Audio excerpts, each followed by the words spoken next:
बिहार में गरजे पुष्कर सिंह धामी, राहुल तेजस्वी को बताया पप्पू गप्पू। गप्पू भैया और पप्पू भैया का ये जो महागठबंधन है, जो बिहार की जनता को। सीएम धामी बोले, गप्पू और पप्पू के गठबंधन को जनता से कोई लेना देना नहीं, सिर्फ लूटना है। परिवारवाद की राजनीति करने वाले लोग आज भी विकासवाद की राजनीति का विरोध कर रहे हैं। अरे गप्पू भैया उर्फ तेजस्वी भैया, आप लोग चांदी की चम्मच लेकर पैदा हुए हैं, इसलिए आपको पता नहीं है कि ये ट्रेन लोगों के किस काम आती है। झूठ बोलकर, भ्रम फैलाकर जनता के पैसों से अपने परिवार की तिजोरी भरते हैं सीएम धामी।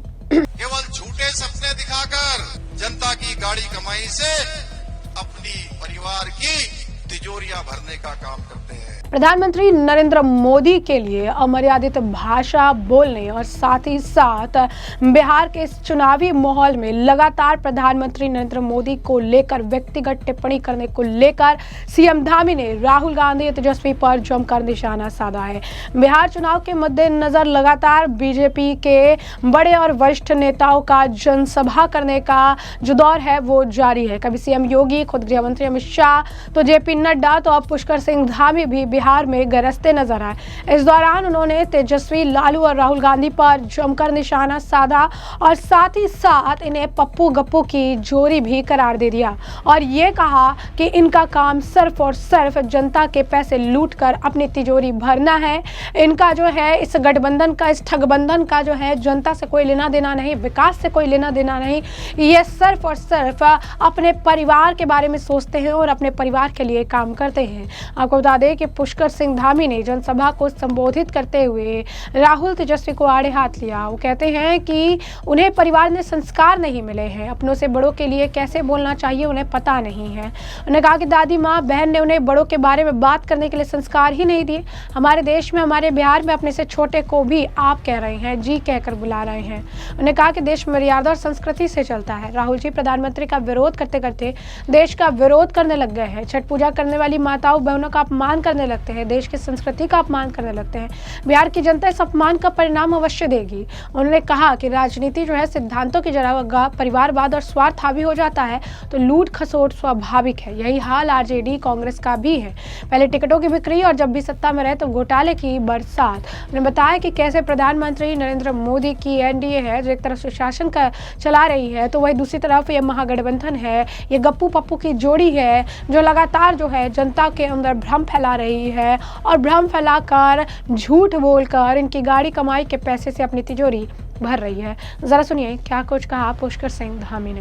आज मोदी जी के नेतृत्व में आधुनिक भारत के निर्माण की दिशा में और समाज के अंतिम छोर में खड़े हुए व्यक्ति के लिए, गरीबों के लिए, महिलाओं के लिए, युवाओं के लिए लगातार काम किया जा रहा है। लगातार उनके जीवन को अच्छा बनाने के लिए काम हो रहा है।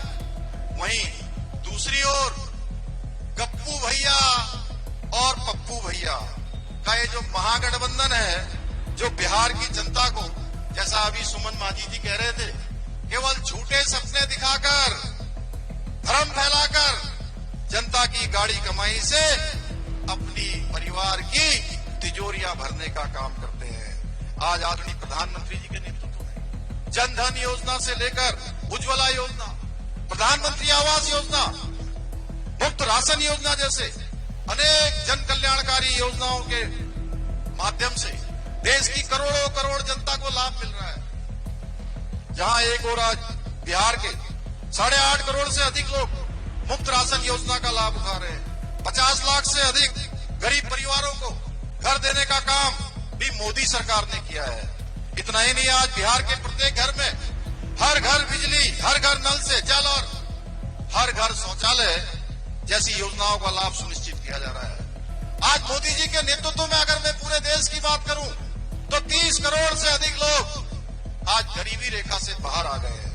तो जैसे कि आपने उनका बयान सुना, साथ ही साथ आपको बता दें कि उन्होंने लालू परिवार पर निशाना साधते हुए एक बार फिर से जंगलराज को याद किया। बताया कि कैसे पहले जब वो आते थे ट्रेन से, बहुत पहले की बात है जब वो आया करते थे, और उनसे पूछते थे कि भाई ये कहाँ आ गए हैं, तो बताते थे आप बिहार आ चुके हैं, जंगल राज है। इन्होंने कभी जो है जो गप्पू भैया जो है वो चांदी के चम्मच मुंह में लेकर जो पैदा होते हैं, उन्हें कैसे पता होगा कि रेलवे की क्या ज़रूरत है, उन्हें कैसे पता होगा कि ट्रेन लाने से विकास किस तरीके से होगा, क्योंकि उन्हें तो पता ही नहीं ना कि आम जनता किस चीज़ से गुजर रही है। आरजेडी का जो परिवार है उसने बिहार में सिर्फ भ्रष्टाचार किया और भ्रष्टाचार का प्रतीक बन गया है, ज़्यादातर समय जमानत पर रहते हैं। कांग्रेस का परिवार देश का सबसे बड़ा भ्रष्ट राजनीतिक कुनबा बन चुका है। ये भी नेता जनता से नहीं अदालतों से राहत मांगते फिरते हैं। इनके लिए लोकतंत्र और सत्ता जिम्मेदारी नहीं बल्कि लूट का जरिया है। सुनिए क्या कुछ और कह रही हैं पुष्कर सिंह धामी। परिवारवाद की राजनीति करने वाले लोग आज भी विकासवाद की राजनीति का विरोध कर रहे हैं।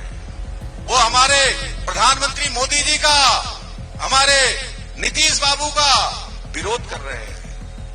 ये वही लोग हैं जो कभी बिजली आती थी तो ताली बजाते थे और नए हाईवे एक्सपोर्ट और ट्रेनों का आज ये लोग मजाक उड़ा रहे हैं कि नई ट्रेनें क्यों लगाई जा रही हैं, नए हाईवे क्यों बनाए जा रहे हैं, नए जहाज क्यों चलाए जा रहे हैं।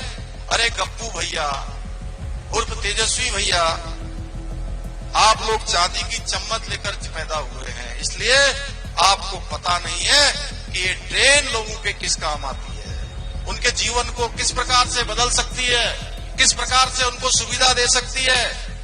ये तो बिहार के विकास का इंजन है जो बिहार की रफ्तार और समृद्धि और संभावनाओं को आगे बढ़ा रहा है। लेकिन जिन्हें सिर्फ अपने परिवार की चिंता है, उन्हें जनता के भविष्य, उद्योग और इंफ्रास्ट्रक्चर की कोई चिंता नहीं है कि रोजगार आएगा। ये वही मानसिकता है जो बिहार को पीछे खींचना चाहती है, जबकि आदरणीय मोदी जी के नेतृत्व वाली सरकार, डबल इंजन की सरकार, बिहार को विकास की नई ऊंचाइयों पर ले जाना चाहती है। आज आदरणीय मोदी जी के नेतृत्व में सनातन का भी जय घोष पूरी दुनिया के अंदर गूंज रहा है। हम सबको याद होगा 500 सालों से लगातार प्रतीक्षा होती रही, कई पीढ़ियां खप गई कि भगवान राम का अयोध्या में दिव्य और भव्य मंदिर बनना चाहिए। ये मंदिर बनाने का काम भी प्रधानमंत्री मोदी जी के नेतृत्व में संपन्न हो गया। तो जैसे कि आपने उनका बयान सुना, साथ ही साथ उन्होंने कहा कि जनता के उत्साह और समर्थन पर भरोसा है। उन्होंने कहा कि जनता जनार्दन के उत्साह और समर्थन को देखकर मुझे पूर्ण विश्वास है कि बिहार की जागरूक, राष्ट्रवादी, विकास प्रिय जनता एक बार फिर राज्य के समग्र विकास और सुशासन के लिए मोदी नीतीश की एनडीए सरकार को जरूर चुनेगी। उन्होंने इस दौरान ये जिक्र किया कि कैसे इतनी भारी मात्रा में लोग यहाँ आए हुए हैं, किस तरीके से उनसे पहले भी जो है मांझी का स्पीच रहा, फिर वो भी 15-20 मिनट बोल चुके हैं। इसके बावजूद जनता जो है यहाँ पर बैठी हुई है, इनके बातों को सुन रही है, समझ रही है, और ये बात जो है ये सब समझ चुके हैं कि जो जनता है वो सुशासन की तरफ है, जंगल राज की तरफ नहीं है। उन्होंने कहा कि क्या महागठबंधन, ये ठग गठबंधन जो है, इसे आप वोट देकर के अपना वोट बर्बाद करेंगे। दूसरी तरफ जनता की आवाज आई, उन्होंने कहा कि नहीं। उन्होंने कहा कि आप जंगल राज को वापस लेना चाहते हैं, तो उन्होंने कहा कि नहीं। जरा देखिए ये दृश्य भी। लालू जी के शासन को अगर आप याद करेंगे तो उस समय में क्या होता था, डकैती होती थी, अपहरण होते थे, फिरौती होती थी, हत्याएं होती थी और रोज नरसंहार हुआ करते थे। लालू जी और राबड़ी जी के माफिया राज में बिहार से उद्योगों को भगाया जाता था, उद्योग भाग जाते थे, इसलिए रोजगार कैसे आ सकता है। अभी मांझी जी बता रहे थे, बहुत विस्तार से उन्होंने यहाँ बताया है। लेकिन डबल इंजन की सरकार ने बिहार की दिशा और दशा दोनों को बदलने का काम किया है। आज बिहार की जीडीपी में 23% का योगदान उद्योगों से आता है, जो कृषि से भी अधिक है, जो कृषि से भी अधिक है। क्योंकि 2005 का अगर आप आंकड़ा देखेंगे तो उस समय कोई उद्योग धंधे नहीं लगते थे। इधर के सालों में मोदी जी और नीतीश जी के नेतृत्व में जो उद्योगों का एक उद्योगीकरण हुआ है, निवेश करने वाले लोग आए, उससे रोजगार का भी जो है नया सर्जन हुआ है। आज बिहार में इंफ्रास्ट्रक्चर के क्षेत्र में भी एक क्रांति का सूत्रपात हो रहा है। सड़क बन रहे हैं, पुल बन रहे हैं और इसके विस्तार के लिए 4 लाख करोड़ रुपए से अधिक की परियोजनाओं पर काम हो रहा है। वहीं रेलवे के क्षेत्र में 1 लाख करोड़ से अधिक की विकास परियोजनाओं पर कार्य हो रहा है। आज विमानन के क्षेत्र में 2,02,000 करोड़ रुपए से अधिक का निवेश हुआ है पिछले 11 वर्षों में। मैं आपको बताऊं, मैं बचपन में 95-96 के समय में 95-96 में मैं एक बार बिहार आया था। मुझे सहसा राम आना था भाइयों। जब सहसा राम आ रहा था मैं, तो बनारस से जब निकल के मुगल सराय पहुंचे तो मैं गाड़ी में टाटा सूमो में पीछे बैठ के सोया हुआ था। एकदम से मेरी नींद खुली। तो जैसे ही मेरी नींद खुली तो गाड़ी के ड्राइवर ने चौंक के पूछा, अरे बाबू सो जाओ सो जाओ। मैंने कहा कहां पहुंच गए? बोले आप बिहार आ गए। उस समय बिहार की स्थिति ये होती थी, सड़कों की स्थिति इतनी खराब होती थी। आज देखिए 4 लेन हाईवे बन रहे हैं, 6 लेन हाईवे बन रहे हैं। इसके साथ ही प्रधानमंत्री ग्रामीण सड़क योजना में लाखों किलोमीटर सड़कों का निर्माण हो रहा है। ग्रीनफील्ड पटना में बड़ा कॉरिडोर बन रहा है, सासाराम में आरा में कॉरिडोर बन रहा है, तेजी से काम चल रहा है। आप लोगों को याद होगा कि एक बार जब आरजेडी की सरकार होती थी तो सड़कों की इतनी बदहाल स्थिति होती थी कि कुछ ही किलोमीटर की यात्रा भी कठिन से कठिन हो जाया करती थी। और लालू जी उस पर भी मस्करी किया करते थे। उस समय न सड़कें थी, न बिजली की रोशनी थी, न रोजगार के अवसर थे। केवल अंधकार और भय और भ्रष्टाचार का माहौल हुआ करता था। मोदी जी के नेतृत्व में आज रेलवे का बजट 10 गुना बिहार का बढ़ गया है भाइयों बहनों। ये इसके साथ नए तो जैसे कि आपने देखा और सुना कि यहाँ पर पुष्कर सिंह धामी लगातार जो है वो लालू प्रसाद यादव, तेजस्वी यादव और राहुल गांधी को आड़े हाथ लेते नजर आए। गप्पू पप्पू की जोड़ी तो बताए ही, साथ ही ये भी बताया कि इस गठबंधन को आम जनता के विकास से कोई लेना देना नहीं है। इनका सिर्फ काम लूट खसोट करना है, जनता के बीच झूठ बोलना है, जनता की गाड़ी कमाई से अपनी तिजोरी भरना है। इस दौरान उन्होंने जनता से भी कहा कि एनडीए का समर्थन करे और एनडीए के कैंडिडेट को जो है विजयी बनाए। उन्होंने इस दौरान ये भी पूछा कि क्या जंगल राज जनता चाहती है। जनता ने कहा नहीं। उन्होंने कहा क्या इस महागठबंधन को वोट देकर अपना वोट बर्बाद करना चाहती है। जनता ने कहा नहीं। और इसी के साथ पुष्कर सिंह धामी ने कहा कि मुझे विश्वास है कि बिहार सुशासन और विकास को चुनेगी, ना कि जंगल राज को। जनता दल है, कांग्रेस है, ऐसी दलाल पार्टियां जो तुष्टीकरण, भ्रष्टाचार और देश विरोधी एजेंडे पर चल रही हैं, ये वही लोग हैं जिन्होंने बिहार को जंगल राज में तब्दील कर दिया था। लालू यादव जी और राबड़ी जी के शासनकाल में बिहार को विकास के लिए नहीं, उस समय बिहार की पहचान हो गई थी कि अपराध होता है, भ्रष्टाचार होता है और कुशासन होता है, इसलिए जाना जाता था। हर दूसरे शहर में, गांव में दिन दहाड़े हत्या हुआ करती थी। हर शहर में गुंडों और रंगदारों का राज हुआ करता था। पिछले 20 सालों में नीतीश कुमार जी की सरकार ने 2005 की तुलना में हत्या के मामलों में 20% की कमी आई है। डकैती और फिरौती में 80% की कमी हुई है। 20 वर्षों में एक भी जघन्य नरसंहार नहीं हुआ है। जबकि लालू जी और राबड़ी जी के शासनकाल में, मैं याद दिलाना चाहता हूं, सेनारी नरसंहार, लक्ष्मणपुर बाथे नरसंहार, शंकर बिघा नरसंहार, पथानी टोला नरसंहार, मियापुर नरसंहार जैसे नरसंस और अनेक भयावह घटना हुई जिन्होंने बिहार को ही नहीं पूरे देश को दहला दिया।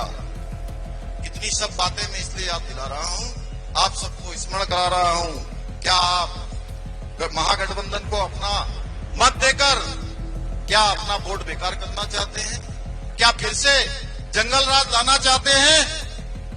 बताइए, क्या फिर से वही जंगल राज आप लोग लाना चाहते हैं? बोलिए, जोर से बोलिए, लाना चाहते हैं? वाह, अब जोर से बोले, यहां से युवाओं की आवाज आई, कुछ हमारे नौजवान जोर से बोले। नहीं लाना चाहते ना?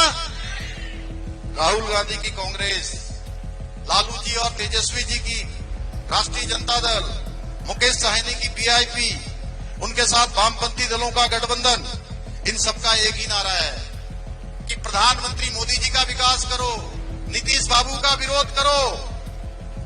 लेकिन इनमें से विरोध के सिवा इनके पास विकास के, बिहार के विकास का कोई रोड मैप नहीं है। इनके पास कोई योजना नहीं है। केवल बड़े बड़े सपने दिखाना, झूठ फैलाना, भ्रम फैलाना। आप लोग इनसे सावधान रहिए। ये महागठबंधन, ये इंडी गठबंधन स्थिरता का नहीं है, स्वार्थ का गठबंधन है। भोले भाले लोगों को आपस में लड़ाने और लूटने का गठबंधन है। हाँ, एक बार और मैं बताना चाहता हूं, आपने देखा होगा राहुल गांधी एक बार यात्रा में आए और उसके बाद लौट के नहीं आए। उसके बाद लौट के ही नहीं आए, क्योंकि ये गठबंधन तो इन्होंने स्वार्थ के लिए कर लिया है। लेकिन ये लोग नहीं चाहते कि एक का वोट बैंक दूसरे के पास जाए। जिताना कोई नहीं चाह रहा है एक दूसरे को। ये केवल जो है स्वार्थ का गठबंधन इनका बना हुआ है। ये वही लोग हैं जो प्रभु श्री राम को भी काल्पनिक बताते थे, राम सेतु को भी काल्पनिक बताते थे। सनातन की बात करते थे तो कहते थे सनातन डेंगू है, मलेरिया है, ये वायरल फीवर है। देश को वक्फ बोर्ड की जागीर समझते हैं।